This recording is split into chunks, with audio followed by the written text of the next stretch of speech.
Elisha was one of the greatest prophets in the Bible, a man who called down fire from heaven and stood fearlessly before kings. But even this mighty servant of God faced moments of deep mental and emotional exhaustion. After a great victory over the prophets of Baal on Mount Carmel, Elisha expected revival and renewal. Instead, he was met with threats, rejection, and fear. The prophet who once stood strong before hundreds now ran into the wilderness, collapsed under a tree, and prayed that his life would end. "I have had enough, Lord," he said. "Take my life. I am no better than my ancestors."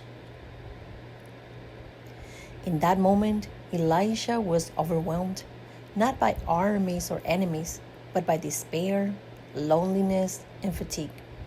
He felt like a failure, like his purpose no longer mattered. What we see in Elisha is something many people experience today: burned out, hopelessness, and the feeling of being utterly alone, even after doing everything right.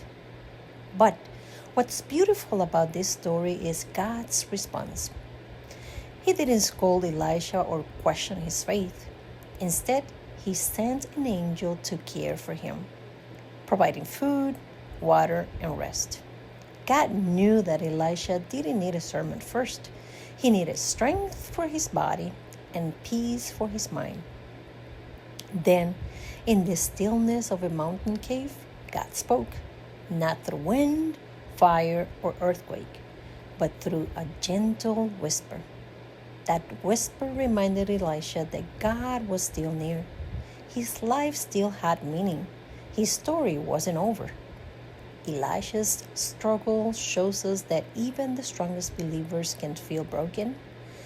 Depression, anxiety, and emotional exhaustion don't make someone less spiritual. They reveal how deeply human we are. And just like Elisha, God meets us where we are, offering rest, renewal, and purpose. Again, so if you find yourself under the same tree of despair, remember Elisha's story. You are not forgotten. God still speaks sometimes, not in thunder or lightning, but in a quiet whisper that says, "You are still mine. Get up. There's more ahead."